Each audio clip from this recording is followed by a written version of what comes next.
कुछ साल पुराने वाले अटेम्प्ट के पेपर देखोगे तो वो आपको बहुत आसान लगेंगे, यार ये तो डायरेक्ट क्वेश्चन पूछा हुआ है। देखो नहीं भाई मैम हमने मॉड्यूल 2 ही देना है, ठीक है, मान लो कि आपने 3 महीने में किसी तरीके से मॉड्यूल 2 क्लियर कर दिया, ठीक है, और जून के अटेम्प्ट में बैठ भी गए, अच्छा रुकता नहीं है, उसके बाद बच्चे को लगता है यार नहीं मैंने तो अगला अटेम्प्ट दे देना है, मुझे तो आता है, तो इसीलिए hello students, welcome or welcome back to my channel. I'm CS Jaspreet. I hope that you all are doing well and you're preparing for your exams. So जो भी बच्चे इस बार CSET में क्लियर हुए हैं और जून में पेपर देने जा रहे हैं, उन सबके मन में एक बहुत ही एसेंशियल सवाल है, जिसके DMs मैसेजेस मेरे पास भी आए हैं कि मैम हम मॉड्यूल 2 जो है वो पहले दे देते हैं, हम मॉड्यूल 2 जो है वो जून में दे देते हैं CS एग्जीक्यूटिव का। तो इस क्वेश्चन का आंसर मैं आज आपको इस वीडियो में बताने वाली हूँ, so make sure you watch the video till the end. I'll keep it crisp and concise ताकि आपका ज़्यादा वक्त ज़ाहिर ना हो, right? But before that, if you're new to my channel, hi, I'm CS Jaspreet Dhanjal. I'm an Unacademy CSET educator, as well as I conduct free sessions for writing practice in CS Executive. Go ahead and check the plan in the description box below, and feel free to check the content I create and subscribe to my channel and hit the bell icon right next to it so that whenever I upload any video, you get notified. ये बहुत ही common सवाल है, इसके पीछे मैं reason आपको बता देती हूँ। CS एग्जीक्यूटिव न्यू सिलेबस में 2 मॉड्यूल्स हैं, पहले भी वैसे 2 ही मॉड्यूल्स थे। तो मॉड्यूल 1 में है आपके 4 सब्जेक्ट्स, राइट, जो कि बहुत ही ज़्यादा वास्ट हैं, सबको पता है मैम सिलेबस बहुत ज़्यादा है। मॉड्यूल 2 में है आपके 3 सब्जेक्ट्स, राइट। ऑफ कोर्स वो भी कम वास्ट या कम डिफ़िकल्ट नहीं है, मुझे लगता है कि काफ़ी डिफ़िकल्ट है, टैक्स भी है मॉड्यूल 2 में। तो उस चीज़ों को लेकर के बच्चों का अब क्या मन बन रहा है कि भाई हमने तो जनवरी में अब CSET क्लियर कर लिया, अब आगे हमारे पास 4 महीने बाकी हैं, तो हम ऐसा करते हैं कि हम जो है मॉड्यूल 2 दे के क्लियर कर लेते हैं और फिर हम मॉड्यूल 1 बाद में दे देंगे। This is what they are thinking, this is what many of you must be thinking.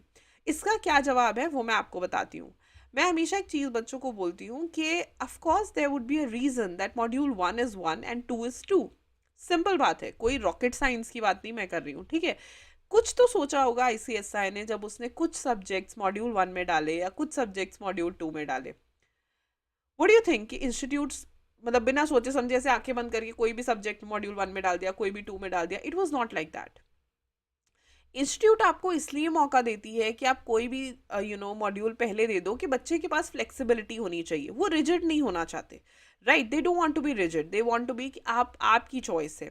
लेकिन आप सोचो, आप फर्स्ट टाइम अटेम्प्ट दे रहे हो और आपको ऐसा लग रहा है बस हम 4 महीने में पढ़ें और क्लियर हो जाए। आई नो हर बच्चा पास होके आगे बढ़ना चाहता है, ग्रोथ देखना चाहता है, अगले स्टेज पे जाना चाहता है, but what you are not understanding is कि you have to understand this thing कि या तो आप पास के पीछे भाग सकते हो या आप नॉलेज के पीछे भाग सकते हो, right. You have to decide by yourself, क्या आपको पास के पीछे भागना है या आपको नॉलेज के पीछे भागना है। नॉलेज के साथ आप पास हो सकते हो, लेकिन राइट पास होने के साथ आपको नॉलेज मिले, this is not necessary. I will repeat my self, आप सबका गोल जो CS जून 2025 में है वो है पास, ठीक है। अगर आप ये सोचते हो कि बस मैं ये चीज़ें पढ़ लूँ, जैसे जैसे टाइम पास आएगा बच्चे बोलेंगे मैम इंपॉर्टेंट टॉपिक्स बता दो, हमें इंपॉर्टेंट टॉपिक्स बता दो, हम वो करके चले जाएं, हम पास हो जाएंगे। डेफिनेटली आप पास हो सकते हो, लेकिन उससे आपको नॉलेज नहीं मिलेगा, ठीक है। पास होने से नॉलेज मिल जाए ये ज़रूरी नहीं है, लेकिन अगर आप ये सोचो कि भाई मुझे नॉलेज अटेन करनी है, नॉलेज अगर होगी तो इवेंचुअली आप पास हो ही जाओगे। This is very very important point two understand.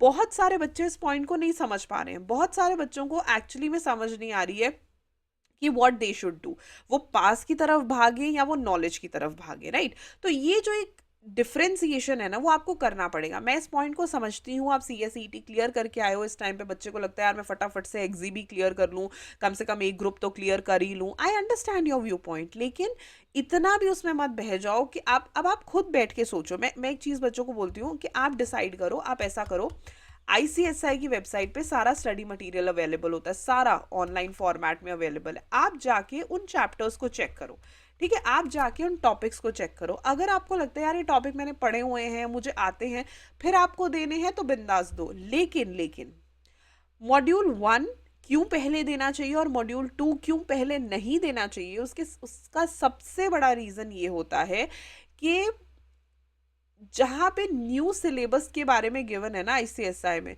वहाँ आईसीएसआई ने खुद रेकमेंड किया है कि आप मॉड्यूल 1 पहले दो, बिकॉज बहुत सारे सब्जेक्ट्स जो हैं वो इंटरकनेक्ट होते हैं मॉड्यूल 2 से। अगर आप मॉड्यूल 1 को ही नहीं पढ़ोगे तो मॉड्यूल 2 आपको समझ नहीं आएगा।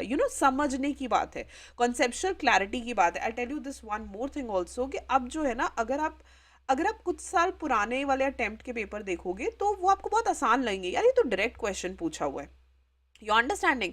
लेकिन मैं ये बोलूँगी कि यार उस टाइम के बच्चे के पास इतना एक्सेस नहीं होता था, आज के बच्चे के पास बहुत एक्सेस है, बहुत बहुत ज़्यादा एक्सेस है, राइट। तो हर दिन सी सेट भी डिफिकल्ट हो रहा है, सी एस एक्जी का पैटर्न भी चेंज हो गया, सी एस एक्जी के पैटर्न में difficult difficult case studies question आ रहे हैं, तो वो आप तभी सॉल्व कर पाओगे जब आपके पास कंसेप्शुअल क्लैरिटी है। राइटिंग प्रैक्टिस जब मैं बच्चों को कराती हूँ, मैं देखती हूँ जिस बच्चे के पास कंसेप्शुअल क्लैरिटी है वही उन क्वेश्चंस को आंसर कर पा रहा है, अदरवाइज उनको आंसर करना बहुत ज़्यादा मुश्किल है, बहुत ज़्यादा मुश्किल है। So you need to understand this, कि जो स्टडी मटेरियल है आईसीएसआई का, जो स्टडी मटेरियल है, that is very very very important, and you really need to see this, you really need to check this, कि आप स्टडी मटेरियल को देखो, ठीक है। उसके बाद तो जो आप कोचिंग से लोगे वो अलग चीज़ हो जाती है, लेकिन तुम्हें एटलीस्ट टॉपिक्स पता चल जाएंगे। जब तुम्हें टॉपिक्स पता चल जाएंगे, जब तुम ये देखोगे कि यार ये तो इंटरकनेक्टेड है, देन यू विल अंडरस्टैंड, ठीक है। अब ये तो ज्ञान हो गया कि मॉड्यूल 2 पहले मत दो बिकॉज इंटरकनेक्टिविटी है।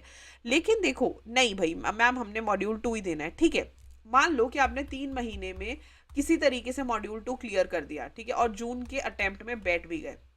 अब क्योंकि पेपर डिफिकल्ट होता जा रहा है, कंसेप्चुअली डिफिकल्ट होता जा रहा है, तो अगर आप एक बार फेल हो गए ना, एक बार पास हो गए तो बहुत अच्छी बात है, लेकिन अगर आप फेल हो गए, क्योंकि रिजल्ट तो उतना सा ही निकलना है, थोड़ा सा ही निकलता है, थोड़े से बच्चे ही पास होते हैं, then you will be actually stuck in the circle of multiple attempts। फिर वही चीज़ें शुरू हो जाएंगी कि फिर हम तैयारी कर रहे हैं, फिर हम पेपर दे रहे हैं, फिर वही 3-4 महीने वाला सर्कल जो है शुरू हो जाएगा। जो फर्स्ट ब्रेक आपको अच्छा खासा मिलता है वो पहले अटेम्प्ट से पहले ही मिलता है, उसके बाद बच्चा रुकता नहीं है, उसके बाद बच्चे को लगता है यार नहीं मैंने तो अगला अटेम्प्ट दे देना है, मुझे तो आता है। तो इसीलिए आप उस सर्कल में ना फंसो, और आप जो है अपना ग्रुप बढ़िया तरीके से क्लियर करो। It is very very very important कि अपने डिसीजंस को सोच के लो, कौन सा मॉड्यूल देना है, कितने टाइम के प्रेपरेशन के साथ देना है, क्योंकि एक बार अगर आप इस सर्कल में घुस गए ना, trust me, then it is very difficult to break it, right. So yes, मैं तो यही कहूँगी कि मॉड्यूल 2 ना दे करके पहले टाइम लो और मॉड्यूल 1 क्लियर करो। अगर जनवरी में सी सेट पास किया है तो दिसंबर में चाहे बोथ ग्रुप्स दो, चाहे मॉड्यूल 1 क्लियर करो और फिर मॉड्यूल 2 की तरफ जाओ। It would be easier for you, right.